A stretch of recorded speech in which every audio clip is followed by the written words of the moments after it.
I've been giving it a good deal of thought. And you can take my word for it, Vicky. Laura Collins is a remarkable woman. You have nothing to fear. There's nothing to be mistrusted about her.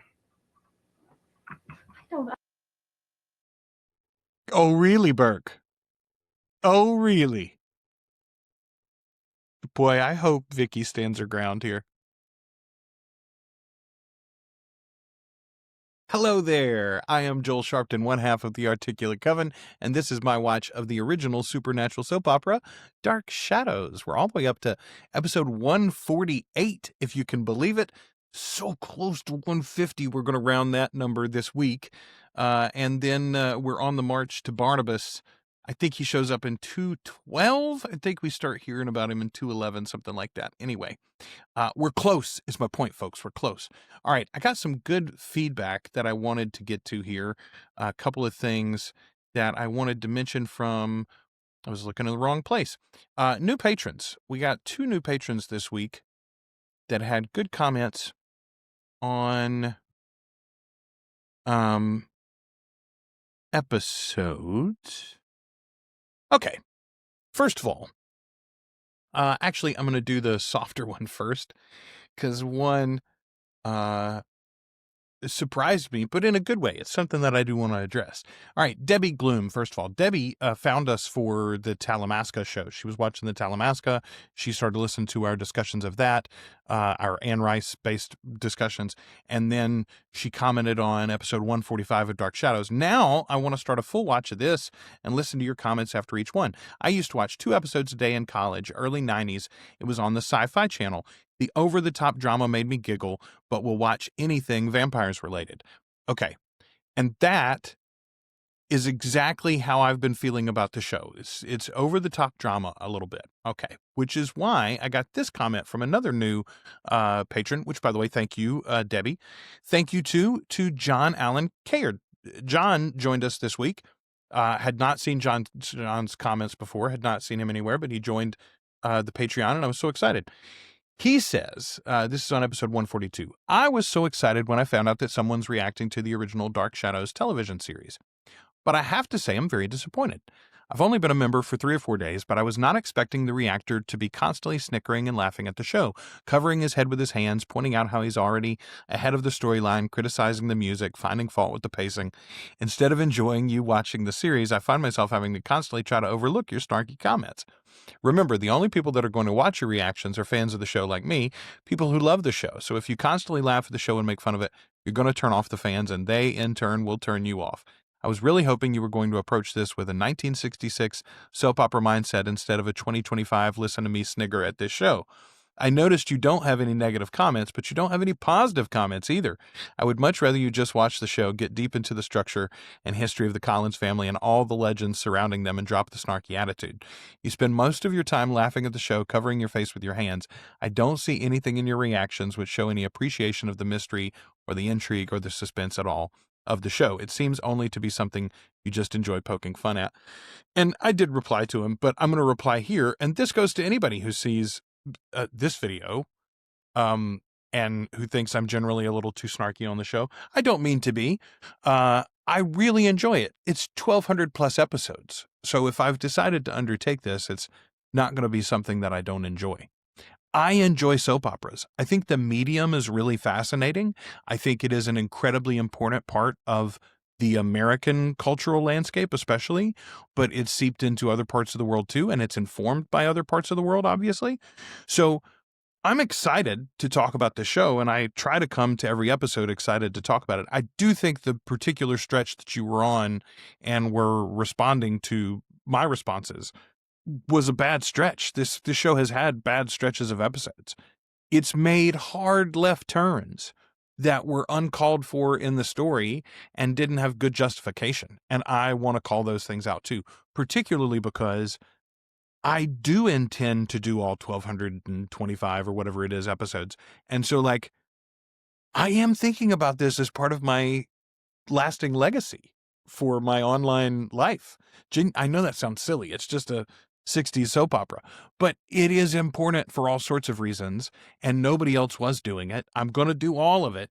So I think my commentary does matter, and I'll try to be more positive when I can be. And I hope that you find, as we get into the next stretch of episodes, or you get into the next stretch of episodes and responses, I am really enjoying this current storyline, especially with Laura Collins. I'll say this too, a little snarky about how many comments I'm getting on these posts. If you go look at the YouTube, there's more comments. I'll say that on the Dark Shadows videos. The Patreon is obviously a self-selected audience, right? You've got to sign up and give me money to be able to comment on the Patreon. And that's what you were responding to, I think. Also, we're early on. I know so many people who have commented on an episode or two and said, I'm going to start watching once he gets to Barnabas.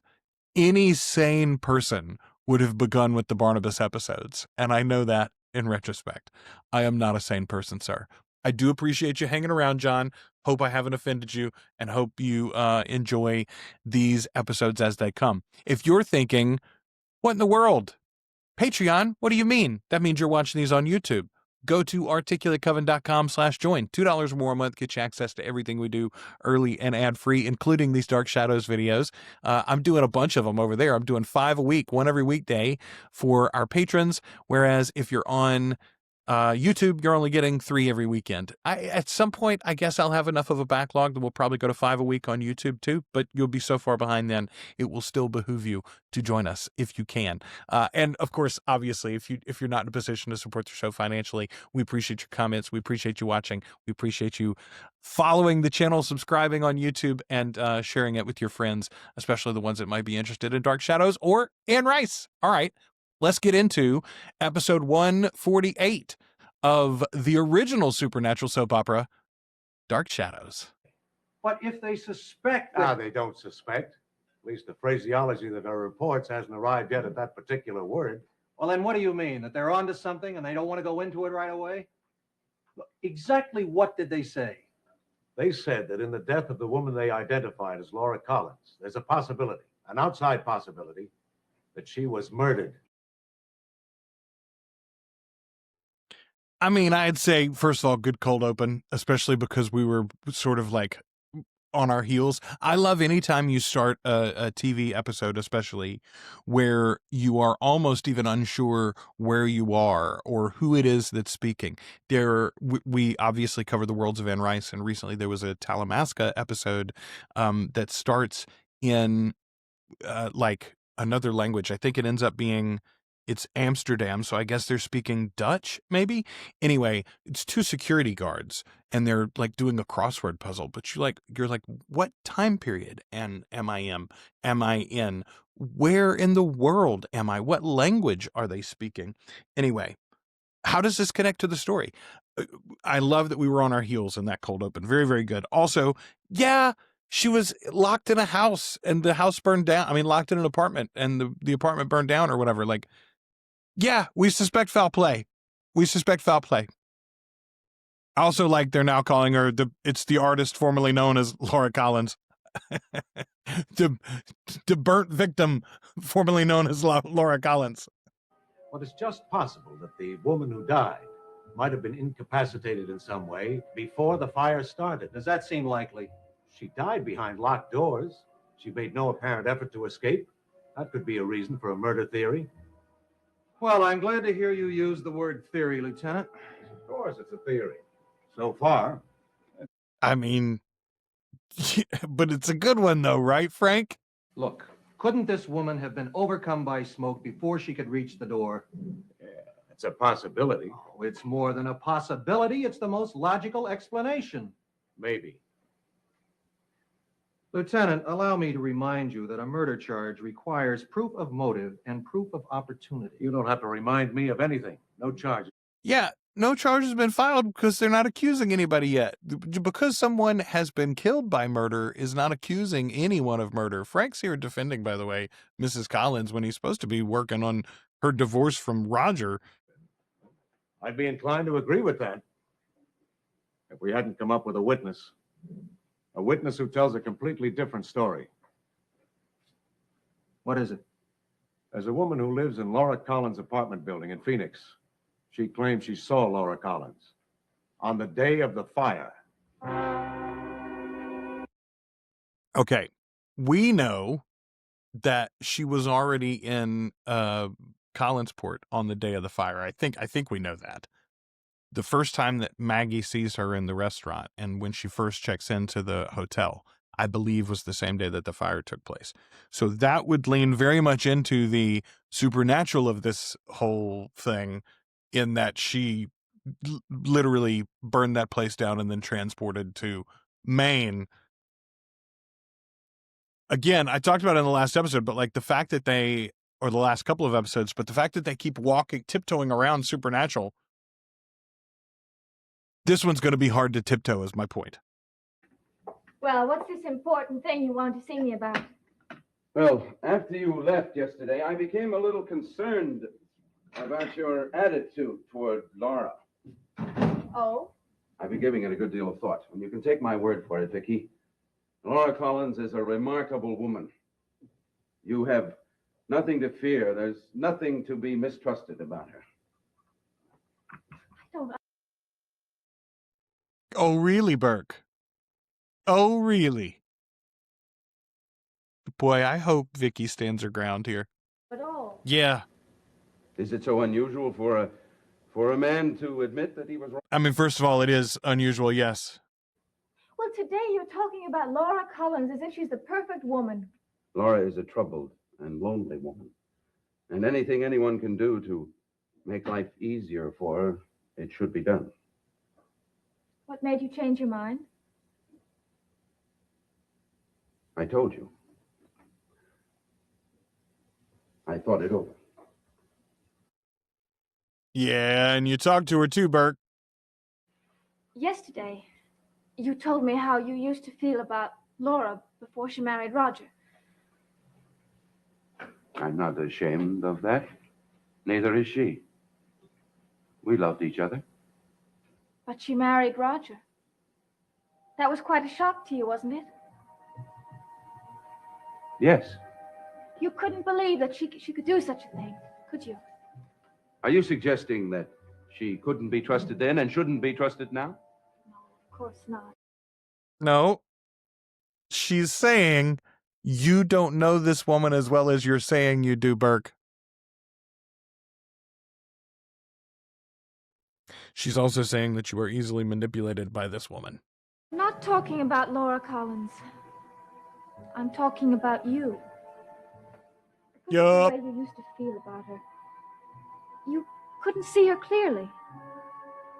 Perhaps that's true now. Oh, it's true. It's very No, it's true. not. Yes, it is. I have no doubts. No doubts about Lara. About her sincerity or about her love for David. Are you sure that you know her so well? I mean the woman she is now. I know her. I know her better than anyone else in this world.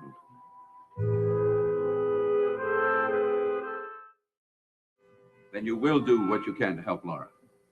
I'll do what I can to help David.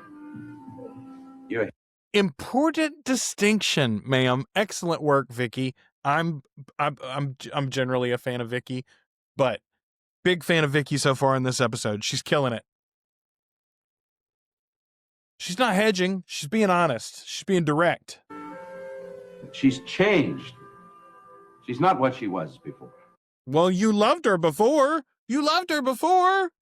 Well, if you don't understand her and you're so uncertain about her, don't you think you shouldn't make any judgments about her? I'm not making judgments. Not helping her is the same as making a judgment. Can't I be allowed a little confusion? What reason have you to be confused? That's just what I've been telling you. Because you don't give me any reason except your own feelings, which seem to change from day to day. Can't a guy change his mind? Yeah, you can, but you can't just change your mind to go, well, no, it's fine. And I tell you it's fine now, even though I agreed with you yesterday. No, it doesn't work like that, Burke. Why did you change your mind? I thought it over. I decided I was wrong. You only thought it over. Vicky, drop it. You talked to her. You saw her, and Vicky knows it. All right. I have to go now. You don't look very convinced. Can't help the way I look. Goodbye.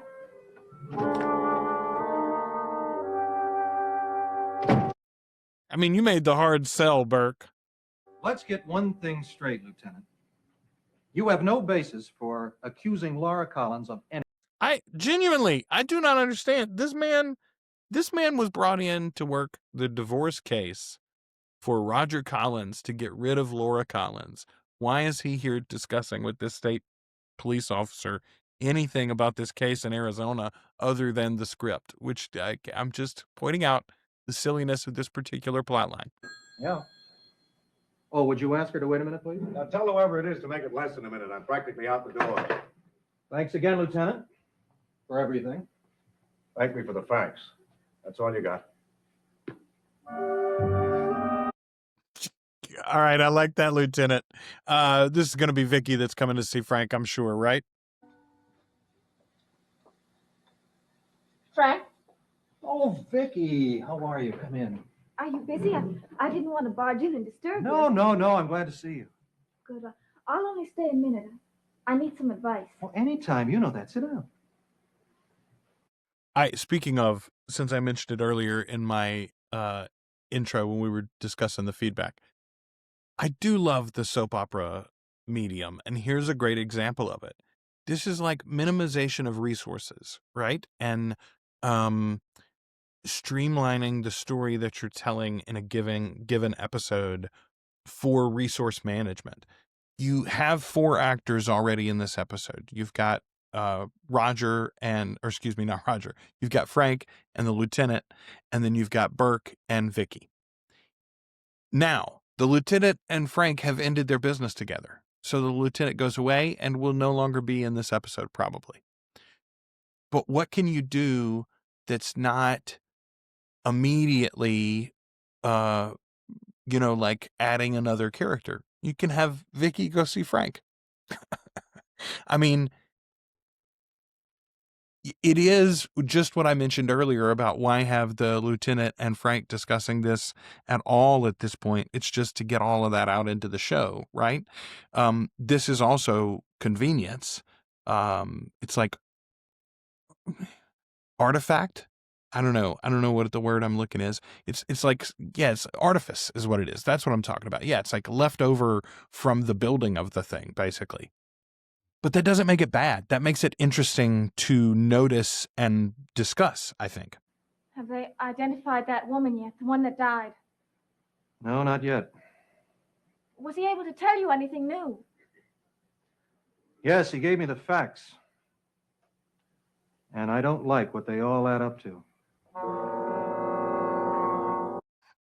Okay, that's probably very close to attorney-client privilege, I guess, even though you're only hinting at something there, Frank. But yeah, what a simple little, and maybe we don't even get a full scene with them, although my guess is we will.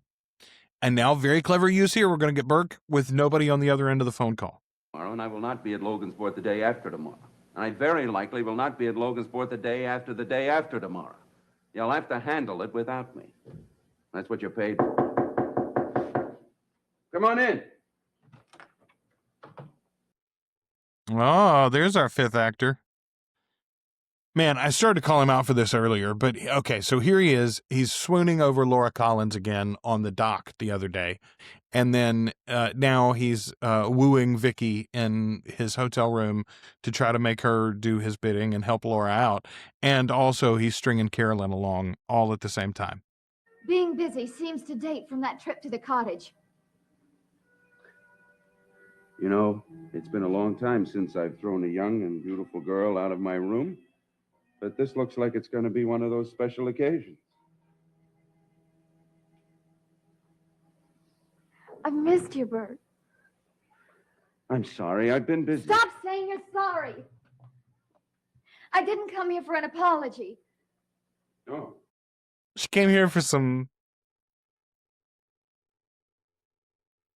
love and tenderness. Mr. Devlin? What did you come here for? I'm beginning to wonder. Maybe she's decided she doesn't want the love or the tenderness. That woman was not Lara Collins. That much we know.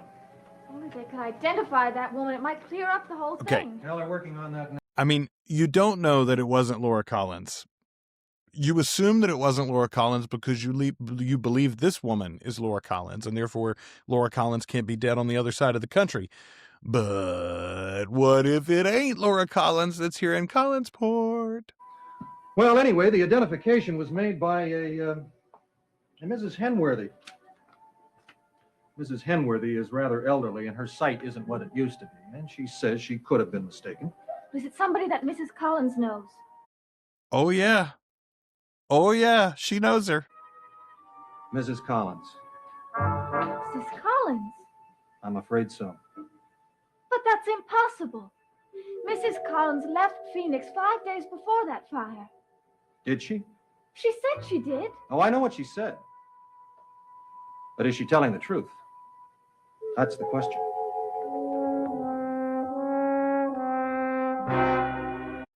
And what a question.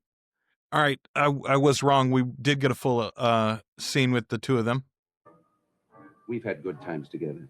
Some of the best times I've ever had in my life. This sounds suspiciously like a farewell. It really does, Burke.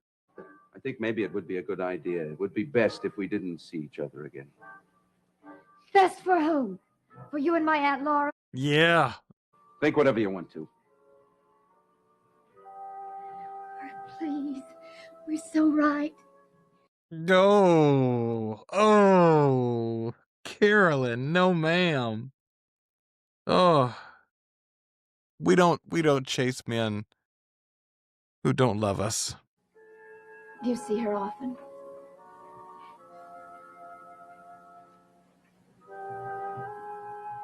He hadn't seen her in 10 years until literally just the other day, ma'am. And for the last time, leave Laura out of this. How can I when she's responsible for every word you say? Then I have no more words to say. It's funny because she is right. Laura is responsible for what's happening right now with Burke, but just not in the way that Carolyn thinks she is. Well, I have. Just one. Goodbye. Girl, he told you that like 10 minutes ago. I can't believe it. Do they really think that there's a chance Mrs. Collins could be a murderer? This is just guesswork, Vicky, with nothing behind it. You have to remember that. Yes, of course. You seem upset. You also, Vicky, I mean, just on the other side of town. We're like, don't know that we can trust this Laura Collins. He seemed so different. He not only changed his mind, but he seemed changed. Changed? In what way? He seemed so willing to believe Mrs. Collins no matter what. Compliant is the word that we're looking for. He was compliant. Exactly what Sam was suddenly, you know. Well, that happens to a man when he's in love.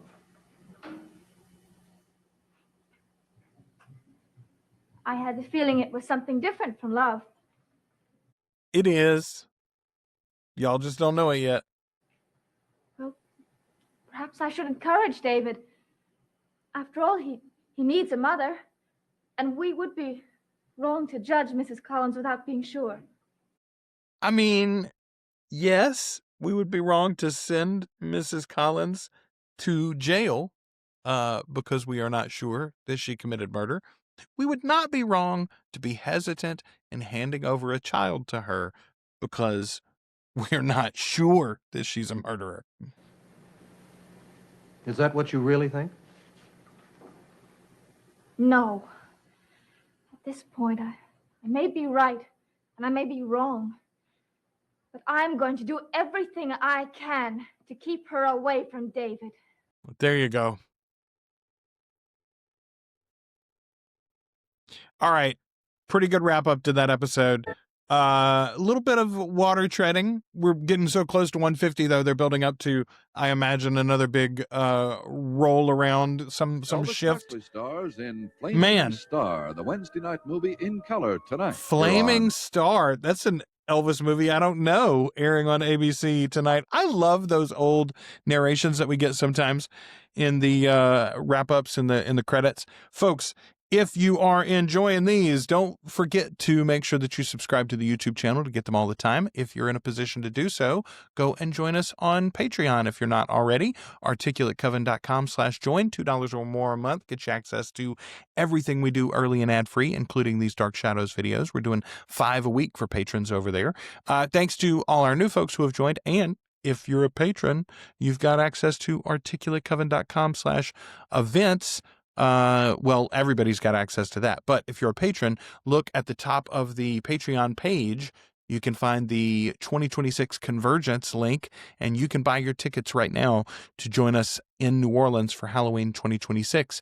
Our live show is going to be at the New Maroney Theater. We're going to be there on October 30th. We're going to do some meetups across the city if you buy a VIP ticket. All that information is there. Go check the link at the top of the Patreon page. It is available only for patrons, not available for the public. All right. Until I talk to you the next time, I've been Joel. And we'll be back. And we'll be back soon with episode 149 of Dark Shadows.